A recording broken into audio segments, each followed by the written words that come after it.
Coming up on Reach Out with Ray and Steve, it's one of those incredible back-in-time shows to talk about where legends are made. The unforgettable Gary Cooper played Lou Gehrig in Pride of the Yankees, and he went on to win an Academy Award for his work in High Noon. His daughter, Maria Cooper Janis, will give us an inside peek at the iconic actor's life. And Maria's husband, Byron Janis, is a world-acclaimed classical pianist. We'll have multi-Grammy Award nominee, singer and songwriter, Frankie Negrone. All this and more, sponsored by H21 Health and Wellness. That's Reach Out with Ray and Steve, along with musical director Robbie Robinson. Live streamed Monday at 7 p.m. on YouTube and Facebook, and 8:30 on BronxNet, channel 115. And don't forget to hit that subscribe button. Why is this the play of the game?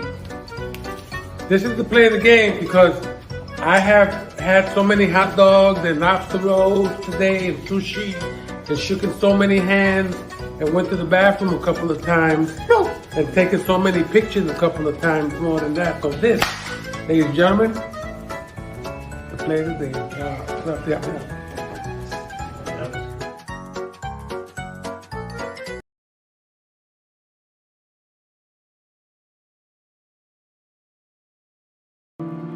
The news of Gehrig's illness stunned the country. And on July 4th, a huge, sad crowd packed Yankee Stadium to pay tribute to their beloved hero.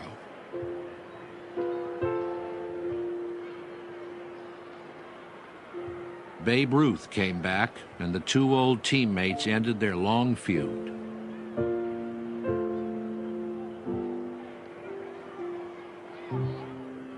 Manager Joe McCarthy presented him with a trophy.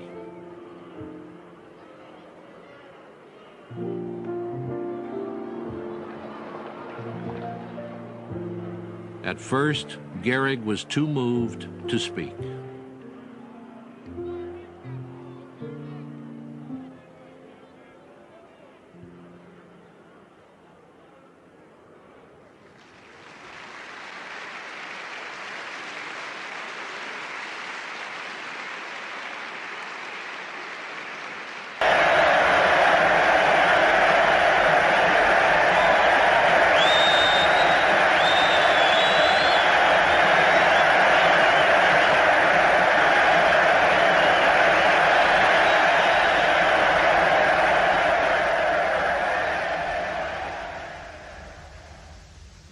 I have been walking on ball fields for 16 years, and I've never received anything but kindness and encouragement from you fans. I have had the great honor to have played with these great veteran ball players on my left. Murderers Row, our championship team of 1927. I have had the further honor of living with and playing with these men on my right. The Bronx Bombers, the Yankees of today.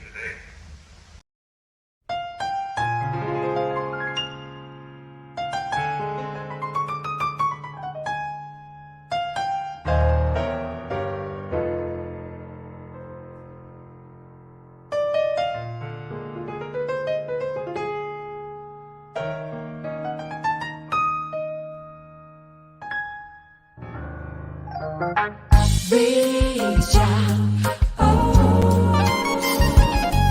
with Ray and Steve. Reach out, with Ray and Steve.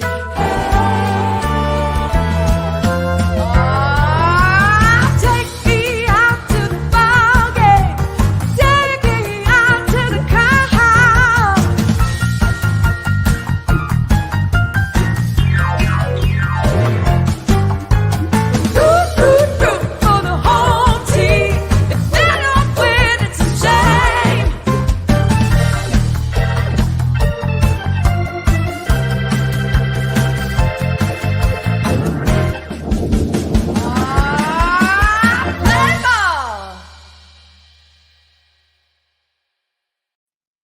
Hi, everybody, and a very pleasant good evening to you wherever you may be. My name is Robbie Robinson. I'm coming to you from Los Angeles, California, and welcome to Reach Out with Ray and Steve. Now, this is the only show where East meets West, where the Yankees meet the Dodgers, where baseball meets music, and we all come together for community. So, all right, now, are you ready? It's time for Ray and Steve. Come on in, gentlemen. Robbie, wonderful intro today, Robbie. Hey, Well, every week is a wonderful intro with Robbie Robinson. I know I did say where Yankees meet Dodgers, but I don't see any Yankees garb over there. Yeah, well, we got a few things going around here. No, it's I'm excited beyond words. I guess this is a very highbrow show for us. You know It's that I know. very special. we're gonna have to step it up today. I'll tell you that. Yeah, we had to trade in the Yankee jerseys for some jackets here. Oh, No, it's just with the kind of guests that we have today, the three of them, it's just the respect that from a serious note, only respect for these people because they mean that much to me. You know, I don't know what else to say. So, Ray, we started off with the Lou Gehrig speech and the Pride of the Yankees. When you see that, what does that mean for you? Then followed up with Gary Cooper's performance in Pride of the Yankees. I still cry. Greatest movie of all time, too. Yes. Greatest yes, baseball yes. movie of all time. Maybe I should qualify that. Hey, the one thing that me and George Steinbrenner had in common Yeah. is our love of High Noon Yes. and the Pride of the Yankees and the Yes. man that starred in both of those films. Amen. Well, And we're gonna so hear- many others. Oh man. Yes, yes, yes. But before we get into all that, first of all, we have to wish all the fathers out there a happy Father's Day because yesterday was a glorious day for all the dads out there, but also families coming together. That's so very Yeah. important. So happy Father's Day to everybody out there. And today, West Coast, East Coast, today is the first day of summer. So no more spring. Here we go. We're in the throes of the baseball season. Yes. Yes, and there's the standings. The Dodgers, man, 43 wins. We're still following up them. And look We at this. think- We've already passed the 60-game mark that we did last year was a complete season. So this is rocking and rolling today. That's right. And we have your new man, Albert Pujols. We got this new young guy. He plays first base. He bats right-handed, and man, he can hit home runs. Check this out. Let's check it out. Albert Pujols tearing it up in L.A. 1-2 is hit well down the left field side. It is gone, a home run. Career home run, 673 for the machine. A 3-run shot, and the Dodgers lead it 4-0. Not bad, not bad. It's just amazing. I mean, and beyond his batting ability, you know what? We don't have a clip, but the other day he made this fielding catch on a foul ball, running up and then jumping on top of the wall at first base. It was unbelievable. Now, we don't have that clip, but we have a better situation because yesterday in the Bronx, the Boogie Down Bronx, a triple play to end the game. Let's check this one out. And now first and second for the catcher Murphy. Lowry's at second. Kemp is at first. Yankees trying to hold on. They lead 2-1 top of the ninth inning.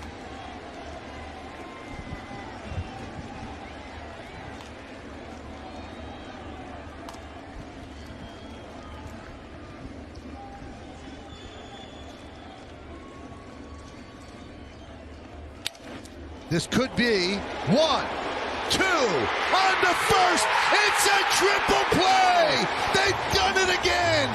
3 times a charm, and the Yankees win 2-1. That was amazing. I'll tell you what. Here, that's worth this. Oh, there we go. But you know what? I wonder what's going on. And who's a bigger Yankee fan or Dodger fan? What do you think, Ray? All I know is that this what do you call it when you get the thing on the phone? FaceTime. We just got a FaceTime in. Hold on. I'm transferring it over to you, Carmine. We just got this FaceTime in. Go ahead. Well, I know that this year is the year of the Yankees. There's no doubt about it. Oh! Are you gonna doubt your boss?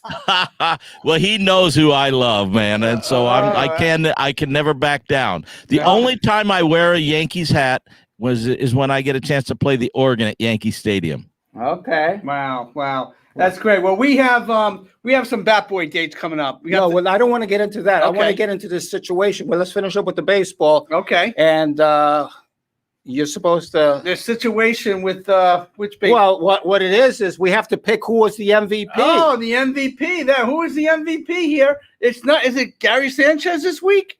No. Well, last week it was Gio Urshela. Oh, okay. Is it Judge this week? Is it Sanchez? No. Is it Cole? The MVP of the week is Brian Hoke. Brian Hoke. Oh, man. Oh, I heard about that. Yeah. And I'm going to tell you why.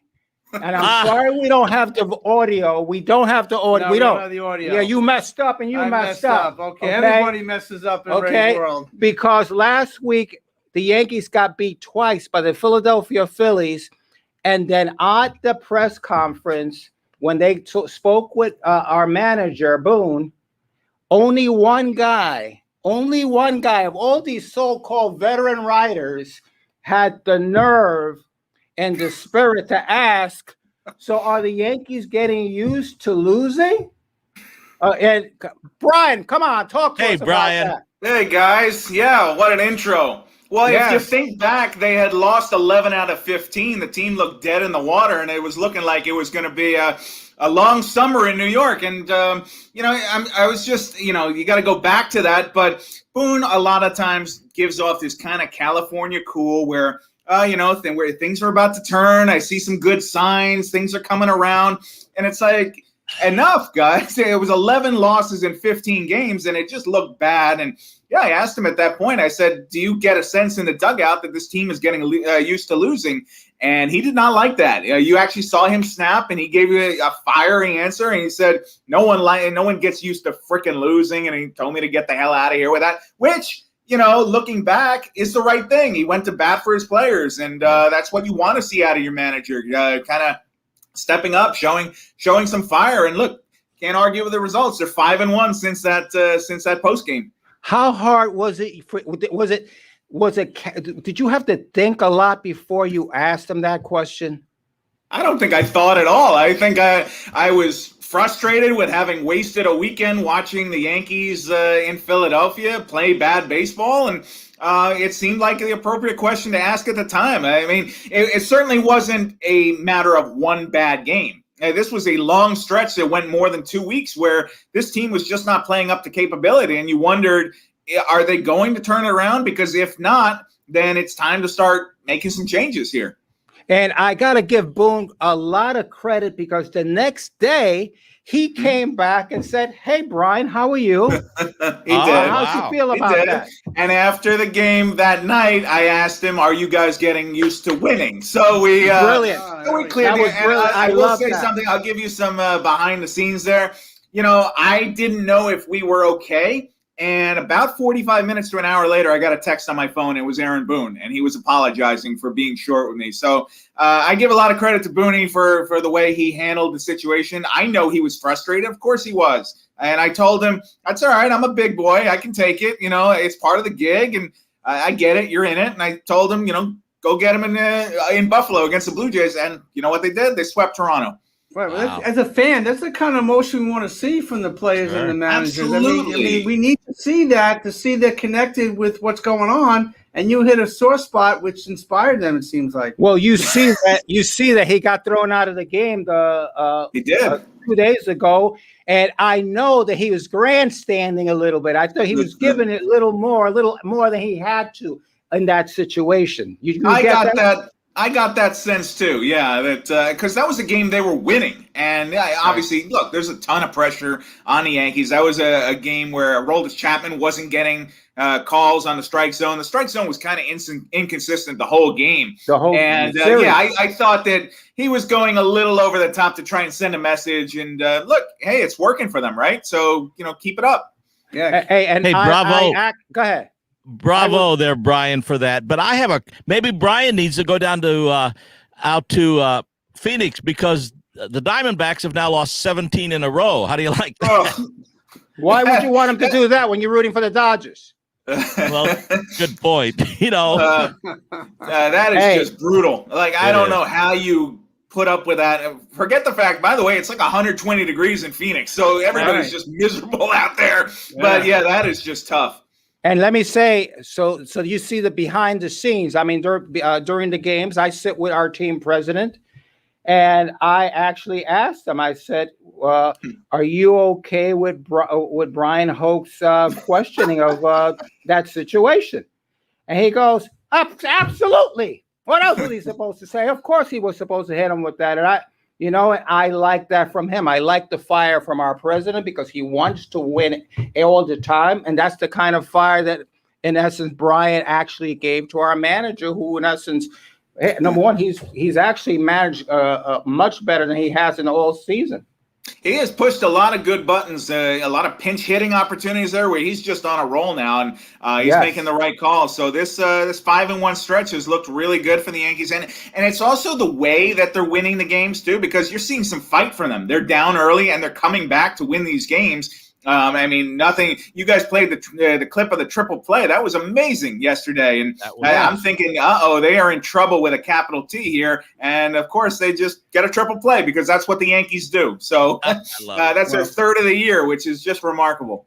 Well, Brian, before we let you go, you have a new book out here, The Bronx Zoom. Why don't you talk about that a little bit? Thank you. Yeah, no, it's the inside story of the 2020 pandemic season. I was in spring training with the Yankees when the world went upside down. So it was shaping up like a normal baseball season. We thought it was going to be, and it turned out to be anything but. So it's got all the twists and turns, and really, doing that book and talking to all the guys after the season and going back over the year with them, it was just amazing that they were able to pull off a season. It looked for a long time. I didn't think I was going to walk into Yankee Stadium last year. The fact that they were able to play that 60-game season and go into that weird postseason on a neutral site against Tampa Bay. Look, I know Yankee fans aren't going to remember the 2020 Yankees as a World Series championship team, but I think that everybody's going to remember 2020. We all lived it together, and to see how a baseball team reacted to that and got through it, I think it was a story worth telling. Real quick, before we let you go, I know, hey, you report straight. However, I feel your heart. I know you love the Yankees. Is it true or not true? I can't say. Okay, you're right. All right. You got to be impartial in his job, right? You know that. Forgive me for having a soul. Forgive me. But I will say, look, my wife worked for the Yankees. She has a World Series ring. So, Great. And she's a wonderful lady. Okay. So she is cheering for the Yankees here at home. There we go. Okay, but I got to ask you this question before we let you go. What does the name Gary Cooper mean to you?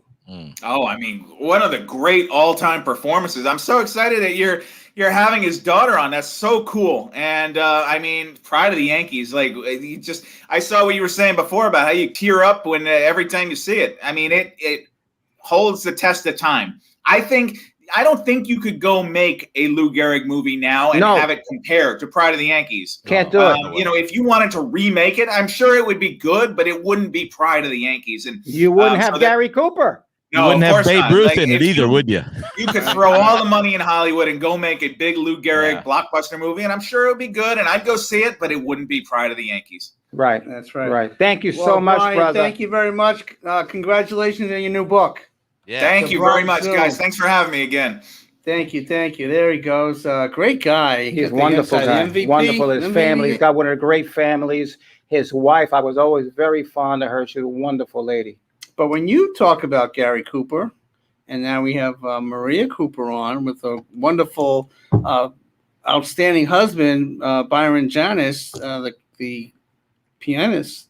I mean, it's a great time, great night. It's a night I will never forget. Bottom line. And let me just say this, to also have Frankie Negron on the show, because Frankie has no idea. First off, the name Negron, and then what he has accomplished. Because for me, one of the most underrated of all the salseros, Latin guys that do like the Mark Anthonys and the Jerry Riveras.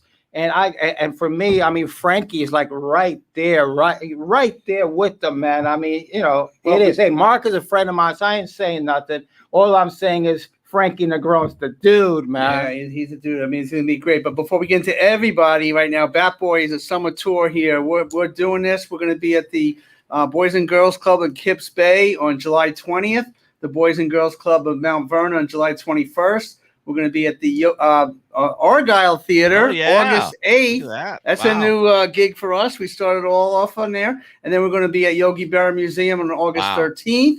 And then the Babe Ruth Museum in Baltimore, Maryland on September 15th. And we talk about Lou Gehrig. We've donated a lot of the proceeds to people afflicted with ALS. It's an amazing thing that we can do back to the community to help these families that are struggling. The bottom line is that we don't ever see any of this money that we do from our shows.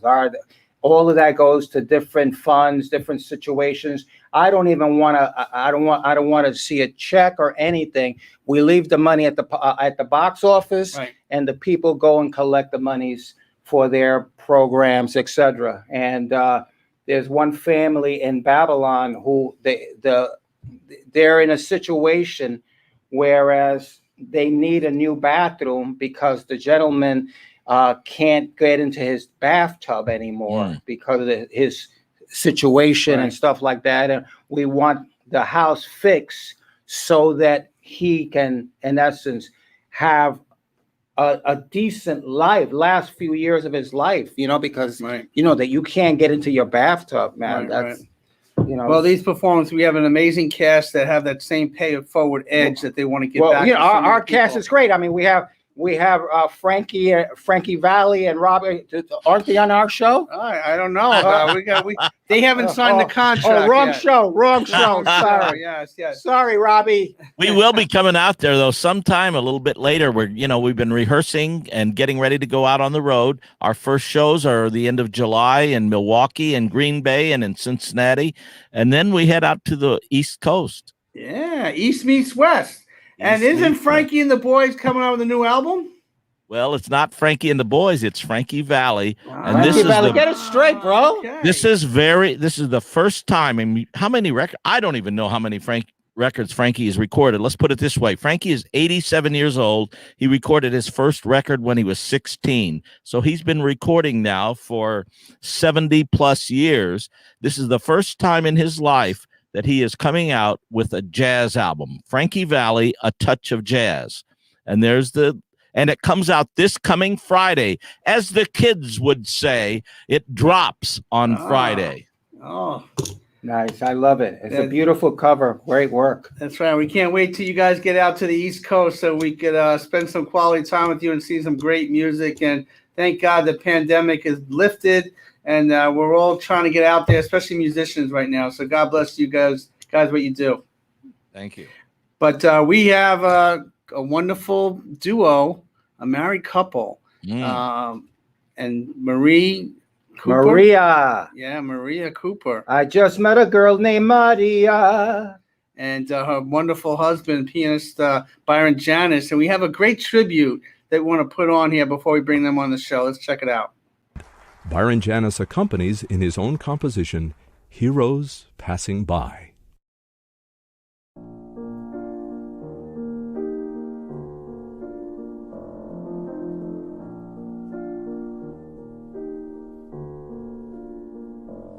When he first says hello, you hardly look his way, and yet you're drawn to the man, and you really don't know why.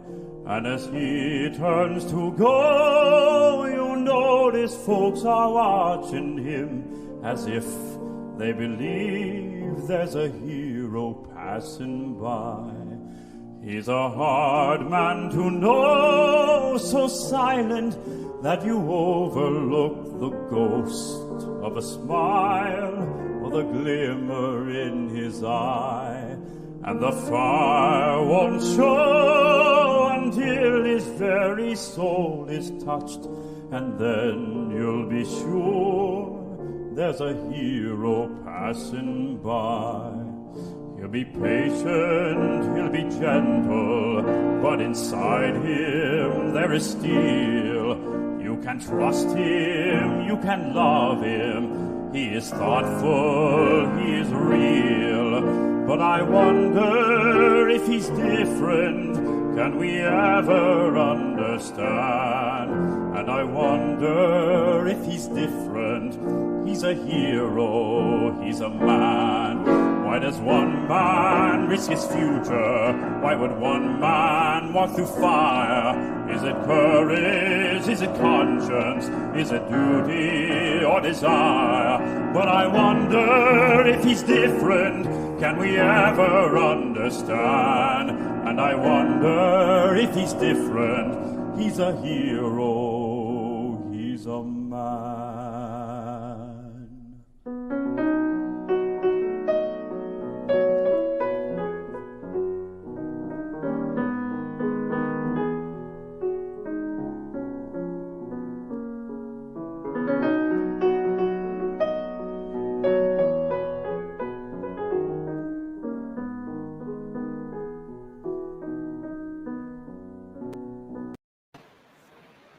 Bravo, bravo, bravo.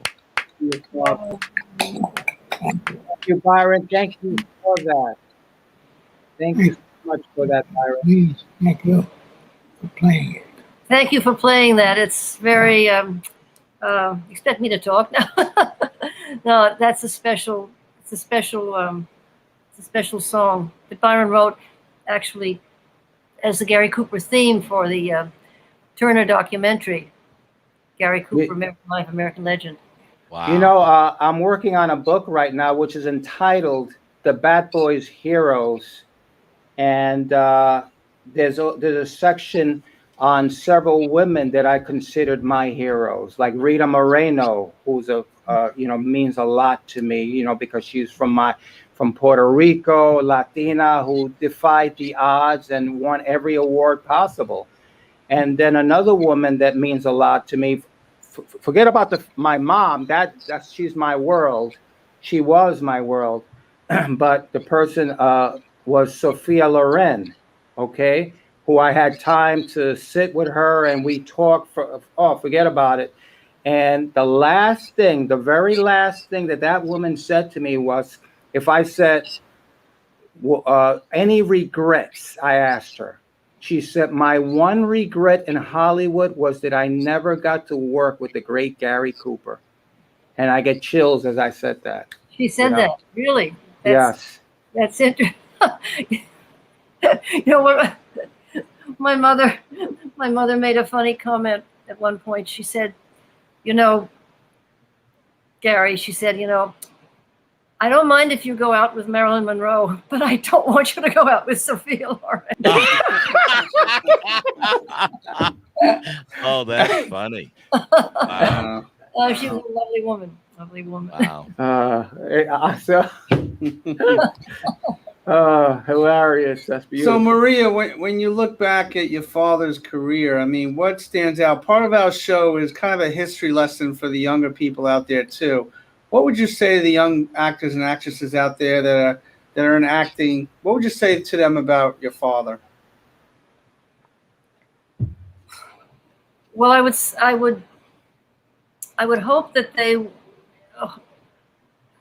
have huge successful careers, and in the process, I would hope that they never lose their simplicity and that their egos don't sort of explode.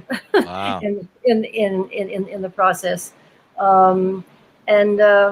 He was always, very, very considerate of other people. Even if someone would come around the table when he was trying to have dinner and, take a picture or something, he said, look, guys, I know this is how you make your living, just let me swallow the spaghetti and then I'll take a picture with you. I mean, he was always considerate of other people, and a fantastic father. I mean, I think just thinking of Father's Day, I don't know how I don't know how much fathers really appreciate the role they play in their daughters' lives for after their lives, for the rest of their lives, because I think the image that a girl grows up with of what her choice of husband or partner will be is very much guided and informed by the kind of man she observes her dad to be. And I can say, people ask me what do you want in a husband? Your father's Gary Cooper and blah blah. What do you want? And I couldn't tell them what I wanted, but I certainly knew what I didn't want. And I knew when I met Byron that suddenly everything fell into place, and it's been how many years? 54 years. Wow. Wow. So, congratulations. But an image of a dad, I think, helps a girl choose well. And the image that the audiences throughout the generations have of your father is this one of the most heartfelt human beings. I mean, and that just came across the screen. Of course, I never had the opportunity to meet your father, but I've seen him in so many movies. Of course, Pride of the Yankees probably 100 times, but that was I don't think he could have faked that on so many movies. I'm assuming he was just a genuinely loving, caring individual. Yes, he was. He was very much so, and it was natural. It was natural to him to be able to get into the heart and soul, perhaps, of the character he was playing, if it was a real life person. And he did so many of those, Sergeant York, and of course, and Lou Gehrig, and since this is got somewhat of a baseball theme on this show, do you have any anecdotes or anything you want to share with the audience about his role in the Lou Gehrig story, Pride of the Yankees? Well, I know I was pretty young when he was training to play the part, and he I think was it Lefty O'Doul who was the Lefty O'Doul. He made some comments about my father. He said he'd throw a baseball like an old lady getting rid of a hot biscuit. But then he tried to help him learn how to be a lefty by chopping down trees left-handed. Oh wow! So that motion left was the training. But my father loved baseball. I mean, in real life, he was a friend of the then owner, a man named Dan Topping. Yes. Oh, wow. And Dan was in California, and he said to my parents, "Come out to the game tomorrow. I've just signed a new kid, and I think he's going to be the tops. I'd like you to see him." So my parents took me out to the little baseball field in between Beverly Hills and Hollywood. Name of it. Anyway, and Topping said, "Yeah, you see that kid over there?" I said, "His name's Mickey Mantle." Oh wow! He said, watch him. Wow. And the rest was history. Rest is history. Unbelievable. Now, I loved, and getting off a little bit, but I loved your dad in Veracruz and what he did with Burt Lancaster. Were you there when they were shooting Veracruz? No, I was not. I was also not there when Burt Lancaster accidentally, the gun went off and Burt Lancaster shot my father. Oh, wow. And they were blanks, but the blank went right into the top of my father's left shoulder. I mean, half an inch more, it would have taken off his ear.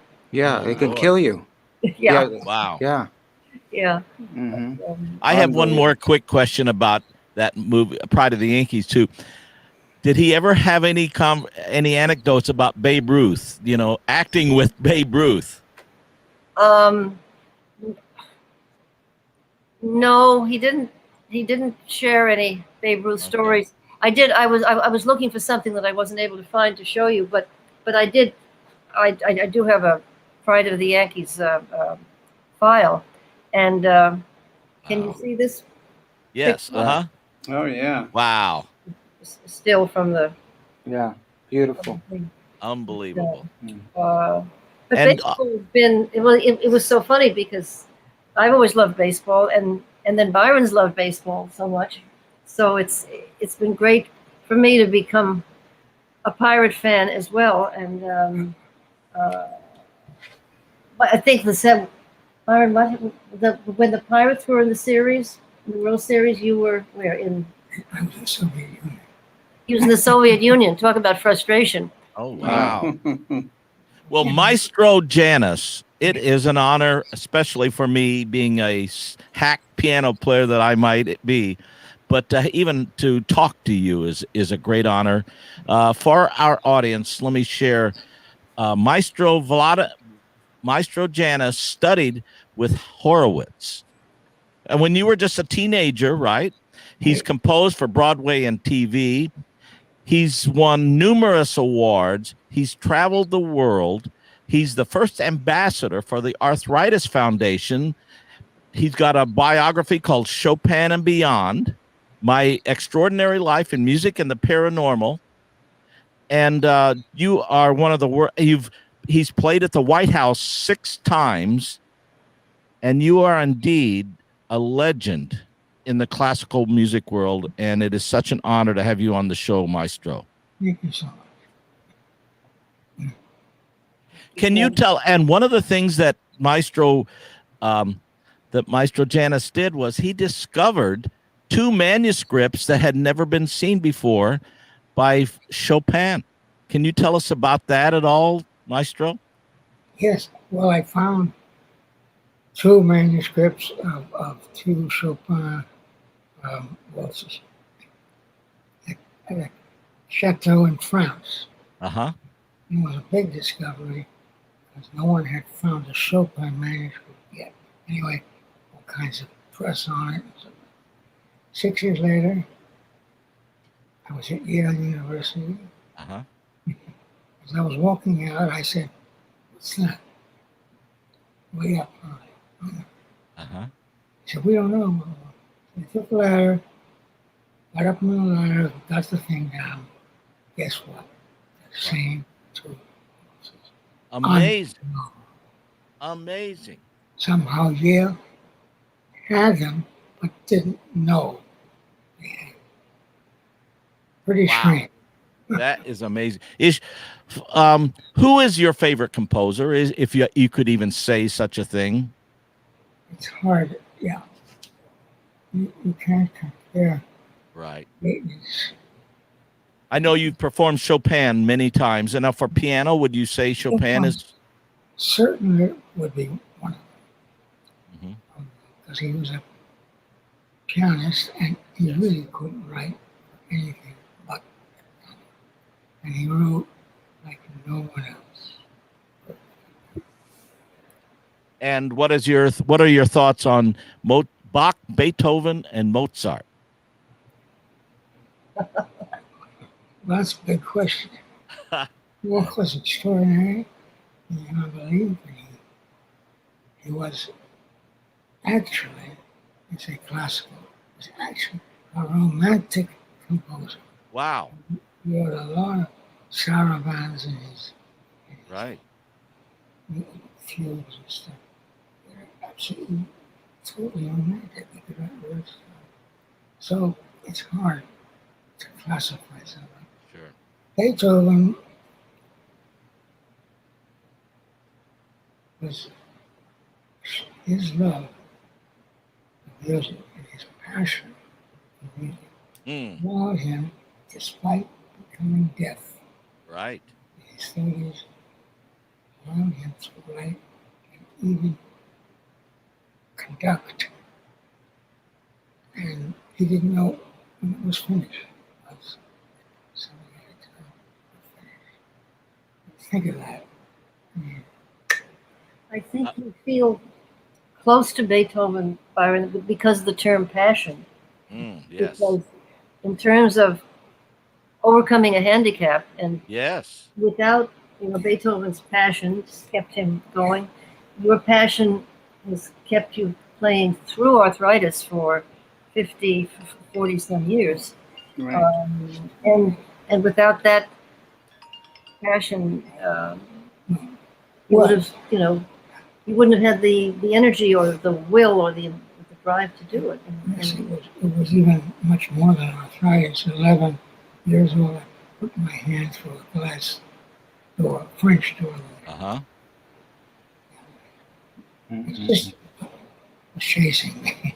My hands were, it was fine. I drew it like that, and it cut very badly. My fifth finger on my left hand. Rushed to the hospital. They cut the nerve. They cut the tendon.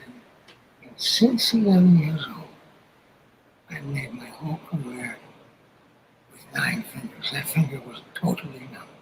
Wow. I couldn't. Wow. Well, one of the things I love about Ludwig van Beethoven is the fact that he had such a passion, as you say, and he had that will to win, and he had that. I remember one of his great comments, which I share with my kids all the time. I will clutch fate by the throat. And he had that kind of a drive, that kind of a tenacity, and that's what it takes to succeed in the arts and in baseball. Yes. Well, yes, it has to be a passion to overcome problems that you might have, but you can overcome. You can't teach talent. Yes, right. A talented person, should know that when something happens, don't give up too soon. Because they all told me, I'll never play again. I had arthritis, I'll never play again. Right. The fingers, I couldn't bend them at the joint. I couldn't bend these joints. Yes. Right. You can see it in my hand. Now you can. Look at that. Amazing. It was when I was 11. And you developed arthritis in 1973, and you went on to become the first ambassador for the Arthritis Foundation, which Robbie said earlier. And in 2012, you were presented with a Lifetime Achievement Award for your work with the Arthritis Academy. Wonderful. I mean, you're teaching people to deal and to cope with adversity, but to move forward because of that passion. God bless you, sir. Yeah. Byron, excuse me. It's a funny wall filled with wonderful photographs of baseball stars, a few basketball stars, mostly baseball, and concert pianists in white tie and tails. Byron's hand surgeon, Dr. Charles Malone, did 5 hand surgeries on Byron, and wow. one of the reasons that you've been able to play so much. But it's so wonderful to see all these baseball giants who obviously have had some very successful surgery, and then a concert pianist in the middle of the wow sports field. Fascinating. Became quite friendly with Willie Stargell. That's right. Pop Stargell. Right. And what was that? What did they call that team that won the World Series, Ray? It escapes me. Wow, you're always fishing there, Rob. You're always I fishing know. there. Well, it says it right on your chest there, basically. No, I don't mean the Dodgers. I mean the Pirates when they won the World Series that year. What were they? We Are Family. We Are Family. We Are Family. 1979. But we have another talented guest, Ray. Yes. You want to introduce him for us? Well, I mean, this gentleman, he is a great artist when it comes. He's an actor, he's a singer, he's a songwriter, and with the people, with the Latin people, he is like, he's a giant. And at the same time, he's also happens to be a very good actor, because I've seen some of his stuff. He's a very good actor, and I want to know why he's not doing more of that. Mr. Frankie Negron. Wow, there we go. What's happening, Frankie? Bravo, Frankie. I'm doing well. I love listening to everything that was going on. Especially, one thing is to talk about successes and you know, kind of going down the memory lane. But one of my favorite pieces when you asked, you know, what is your favorite things about these composers, right? And how you delve in, and at the end of the day, it's all about the passion, and also reminiscing about Gary Cooper, your father, and speaking about how every young woman looks, may not be able to put into words at the time, but how that frames who you're going to choose in a partner. And I got to tell you, I wasn't expecting to get the feels and get really introspective, but I'm glad that you're both being so open emotionally to during the interview, and you guys are asking the right questions, so that I can learn a little bit from you both, as well as to how to continue not only on the path of my music, but how to live as a human being. Oh, Now, yeah. Frankie, now when I said earlier about the aspect of I consider you right there with like Mark Anthony and like guys like that. Yeah. What do you think about when people do say that? Well, I mean, I don't want to sound disingenuous, but it really is real to me and mind-boggling, honestly, when I'm referred to as, oh my God, you know, the legend. You know, I'm only 44. I feel a lot younger too. You know, and I have some folks refer to me that way, and I'm still actively recording and doing music. So that's interesting. But when I hear it, I'm grateful. I'm grateful for the journey.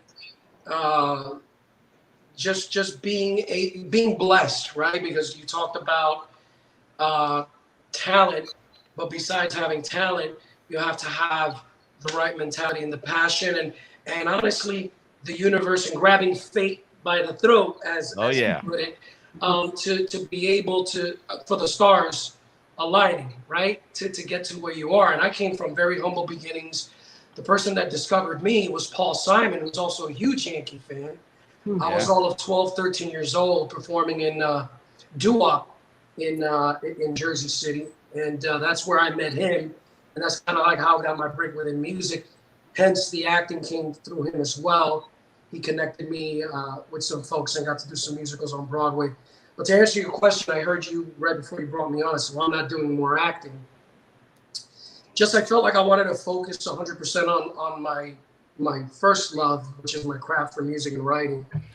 I will say that I'm now at a point in my life and my career and my journey story that I want to do more of the acting. I'm actively looking for an agent to start doing more of that.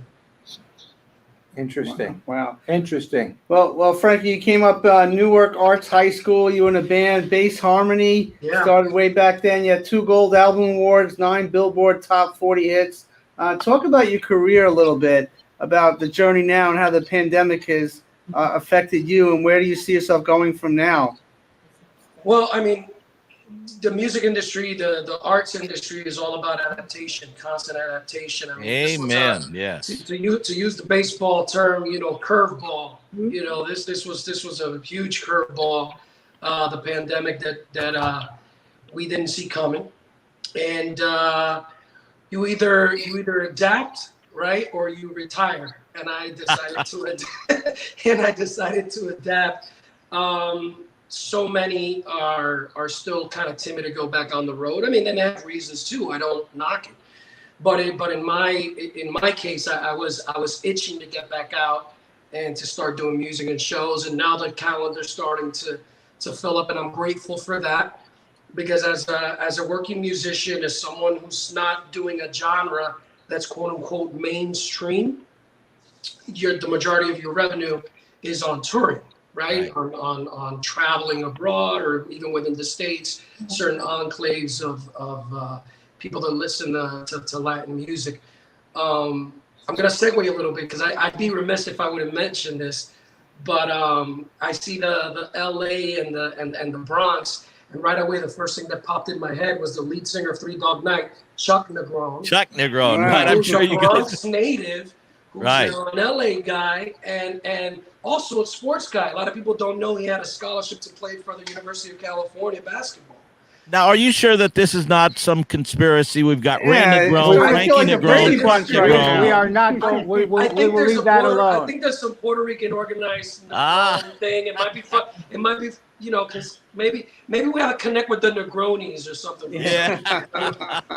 Frankie, I gotta ask you, what does the name Frankie Valli mean to you? Oh my God! First and foremost, the first thing that comes to mind is one of the first things that Paul Simon told me when he met me, is that I reminded him of a young Frankie Valli. Wow. And that was, wait, what? You know, and the reason for that is, you know, a young Puerto Rican kid from Jersey, but you know, I would always get confused for Italian in school. You know, then the name Frankie didn't help. But other than that, just I was doing doo-wop. I was in a band doing doo-wop, and we were doing a lot of the covers, a lot of the classics, including some of his stuff. And so that's the first thing that comes to mind. Other than that, I mean, to be putting out music at 87, that's goals. That's something that I want to do. And at this point in his career and his life story, to put out a jazz album. Isn't that wild? Isn't that wild? I mean, Well, I'll tell you something about Frankie Valli. I have been with, by the way, I've been with Frankie for 43 years as his music director. So I'm probably as close as anybody to him. And I have never seen a more tenacious human being in the world than Frankie Valli. His success is no secret. And Maestro Janis talked about talent. He said, you can't teach talent. And Frankie Valli had a God-given talent, no question about it. But beyond that talent, he took that talent, and put it together with the most tenacious work ethic I've ever witnessed. And to this day, at 87 years old, 87 years young, let me digress just for a second. One of the things I read about Maestro Janis, or I saw him on an interview talking about how music keeps you young. You have to be young to do music. Maestro Janis, would you mind elaborating on that? Does music keep you young, or do you have to be young to do music? You know that science has now proven something that many musicians know, that music is a healing. Amen, yes. It can be a healing factor. When I did a benefit at George Walter Reed in Washington, Uh-huh. just came by, arm over there. It's unbelievable. So he came out, and I said, what's the most important thing to you in your recovery? He said, music. Wow. Wow. Well, you know, there is a joke that goes around, and musicians all probably know this, and it's, of course, the little boy comes up to his mommy, and he goes, Mommy, I want to be a musician when I grow up. And she says, okay, Johnny, get this straight. You can't do both. You know, you can't grow up and do music both, you know. So, and my mom has called me Peter Pan my whole life, you know. That's true. You know, But go ahead, Maestro. I'll tell you one little story that shows you my connection to baseball. I was, of course, when all these things, some of them happened, there was a lot of press and so everybody knew about it in Pittsburgh. And they invited me to come down for Pirates Cup game. And It was your 90th birthday. What's that? It was your 90th birthday. It was my 90th birthday. Wow. Amazing. By the way, I'm 93. 93 God years young. bless. Yes, God amen bless. to that. But anyway.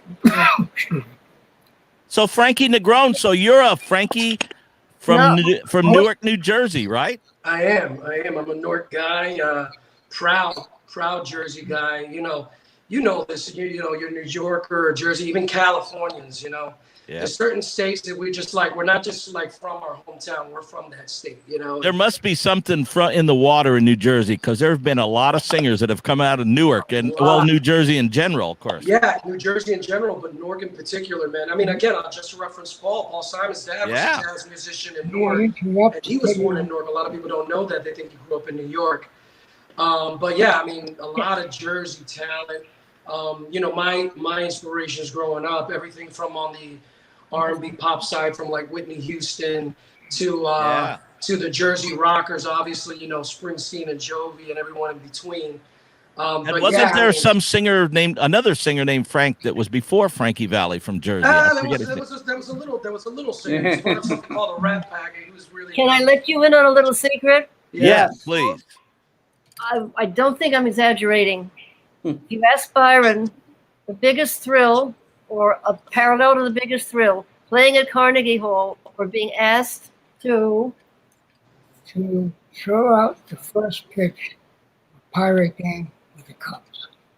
Wow. Ah, okay. What? He did it Pirate on game, his- first pitch, Pirate game. Ah. It was so exciting. I don't think you slept all week.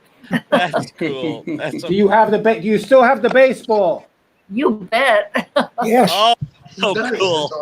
We got it. No, we got it now. Right, here it is. Well, I'm sure that Ray Negron can set it up for you to come out to Yankee Stadium again. Now, didn't you guys meet at Yankee Stadium? Ray, didn't you? We've never met. We Okay. have never met. I'll probably have a heart attack when I do meet him in person. But we But have Maestro Byron, Byron and Maria were both at. You did go to Yankee Stadium years back. Yeah, I just missed them. You know, I was with Teresa Wright. Oh, When you guys, okay. When, lovely woman. Oh, she was so great. oh, incredible. You know, but literally like this. And so I didn't get to meet Maria and Byron, but I'm looking forward to it.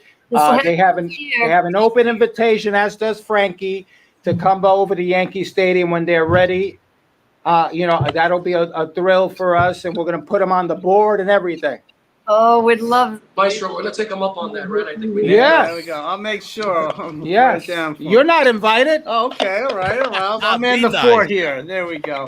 But we're just about out of time. This is a true blessing to have Oh, so man. many wonderful, amazing people on this show. And I mean, legendary. Maria, did you ever feel like you had to share your father with the world? Oh wow. What do you mean? That I had to? Yeah, did it? I mean, everybody loved him so much. Yeah, that's wonderful. No complaints there, and no, it was beautiful to see how, you know, in any country, people recognized him and they seemed to admire him, and they loved him, and that was beautiful. You know, what more could you ask for? And well, it was sort of like music in a way, because he somehow, his image or whatever, it didn't need words or language. People related to him, and music doesn't need words. I mean, you played in Russia, and you know, it doesn't matter. The music cuts through and brings people together out of a feeling of, I don't know, a language beyond words, I think is. Absolutely. Thank you, my darling. Listen, we will talk soon. And Thank Frank, you. And you. thank you. Thank you very much. Frankie Thank you. Negron, we are Thank you. going to close with one of your songs here. Oh, good. And we thank you so much, Frankie. Byron, Maria. Thank you so much. God bless. God bless. Thank you all. It's been Bless a you. wonderful pleasure. Thank you. Yo pensé que